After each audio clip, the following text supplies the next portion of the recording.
Hi everyone, welcome to another fun week, and it is Halloween week, so I wish everybody a happy Halloween this coming Thursday.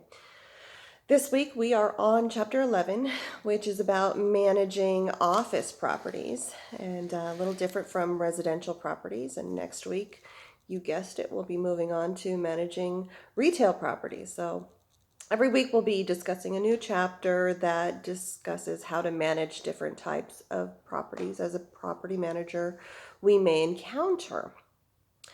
One thing that we have not discussed yet, which is a very hot topic nowadays, is service animals and whether or not to allow service animals or pets on the property. I told you my story about a dog keeping another tenant awake for hours, causing them to lose their job, having emotional problems, lack of sleeping, and how that affected me and the other tenants in the buildings of that fourplex. Service animals, however, are not technically pets. Service animals are to be considered an extension of the individual's person. So if somebody has a service animal with them, or they tell you they have a service animal, you may not actually physically address the animal. It is an extension of that person, like that person's arm, shall we say. Nor are you allowed to nowadays request documentation proving that this is a service animal. I have had people tell me that there are a pet in a building that I own that is not allowed because there's no pets in this building because of the situation that I've had with other tenants complaining about pets. And what we have to say is there are no pets in the building. Well, I drove by the other day and there was a dog out there doing its business on the lawn, and then they went back into the building. There are no pets in the building. You cannot say it's a service animal. You cannot say it belongs to a certain person. That is disclosing personal information about your tenants. You are not allowed to do that. Therefore, they don't really exist.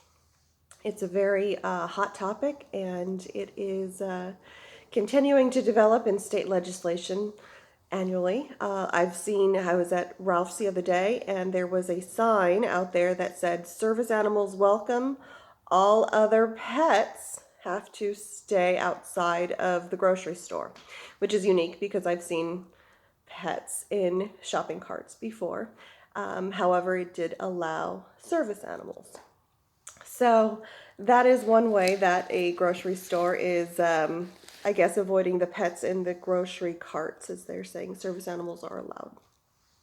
So back on topic, chapter 11, managing office properties. This chapter discussed basically the types of office properties that are out there, whether it be a standalone office building, an office park, a shopping center, which could have offices in it now. They're becoming multifaceted and developing other things other than shopping malls because of the online shopping. It's causing shopping malls to almost go extinct. Factories are becoming now offices. Warehouses can be offices as well. There's also a new type of office in shopping centers or in strip malls, in big cities mostly, that I've seen, such as San Francisco, in New York, Chicago, where it caters to people who are traveling and they need a temporary office for a short amount of time. So these are kind of pop-up office buildings or office spaces that people can rent for the hour, for the day, for the week, however they're in town, which has all of the equipment they could be rented out, whether it be a computer, a printer, scanner, fax, copier, all of those machines that you can use and rent out for the day or the hour. So that's a new type of office rent out space that I've seen lately.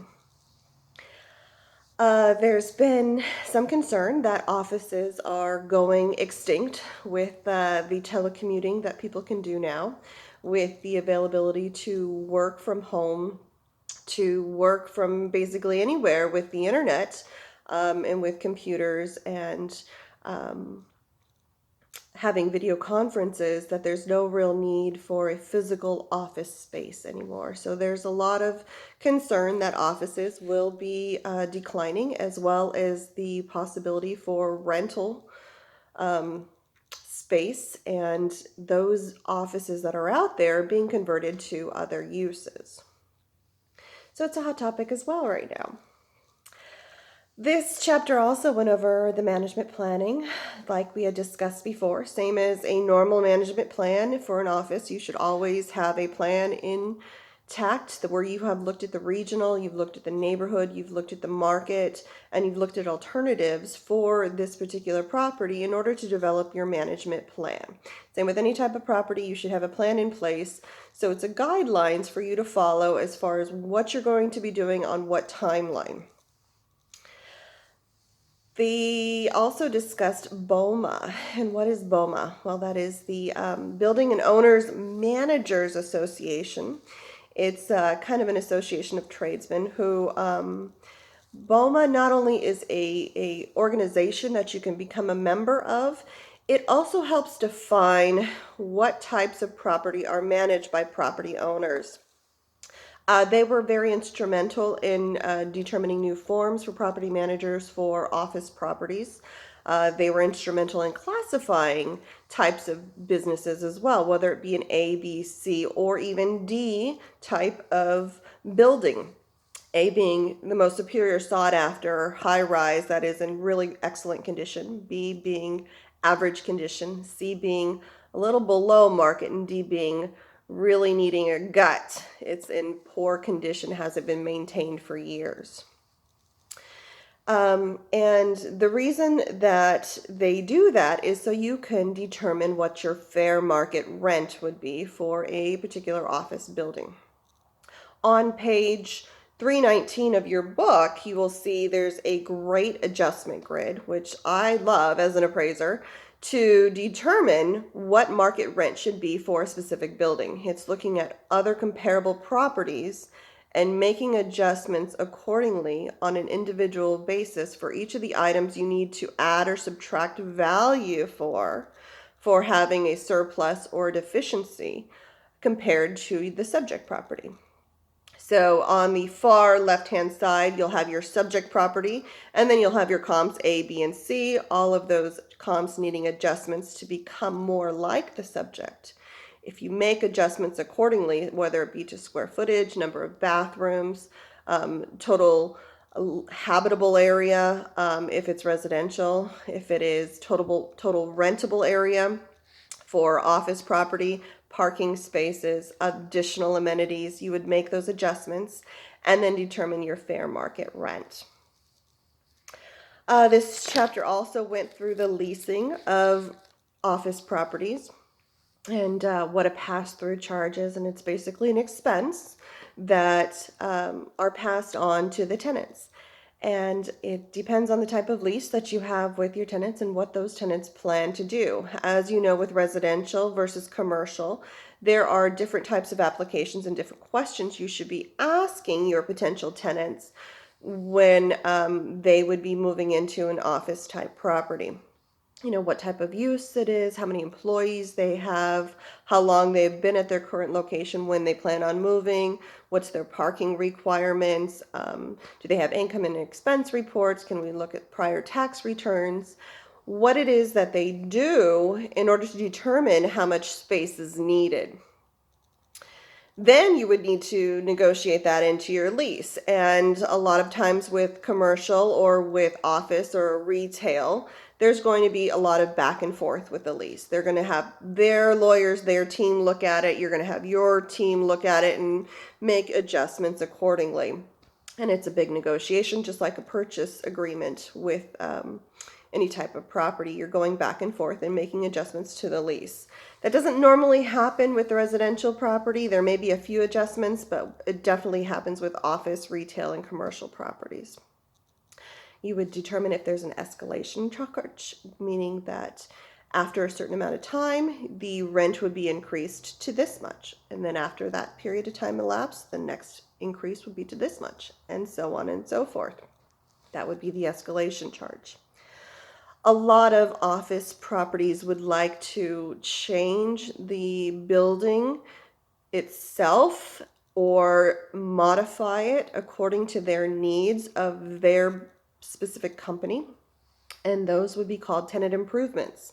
Those tenant improvements are usually funded by the tenant. However, the owner, the property manager, can negotiate how much the owner would be putting into the building in order for this office or this retail property to be leased out for X number of years, and then whether or not it's a short-term lease or a long-term lease.